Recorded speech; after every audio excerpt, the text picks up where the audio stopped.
என் பேர் ஆரியன் தேவோட்டை சேர்மன் மாணிக்கவாசன். நடுநிலைப் பள்ளியில் 5ஆம் வகுப்பு படிக்கிறேன். வாக்காளர் தினப்பாட ஒரு விரல் உயர்த்துவோம், அதன் பெருமையை உணர்த்துவோம். ஒரு விரல் உயர்த்துவோம், அதன் பெருமையை உணர்த்துவோம். தேசத்தின் கருவறை வாக்குச்சாவடியை போற்றுவோம். தேசத்தின் கருவறை வாக்குச்சாவடியை போற்றுவோம்.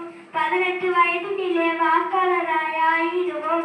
18 வயதினிலே வாக்காளராய் ஆயிடுவோம். NBSP இணையதளம் வாக்காளரை பற்றி தகவல் தரும். NBSP இணையதளம் வாக்காளரை பற்றி தகவல் தரும்.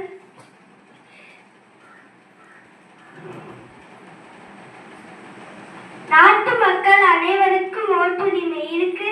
நாட்டு மக்கள் அனைவருக்கும் ஓட்டுரிமை இருக்கு. நாம் அனைவரும் ஓட்டு போட வேண்டும். நாம் ஓட்டு போடாமல் இருக்கக்கூடாது. 18 வயதில் ஓட்டு போட வேண்டும்.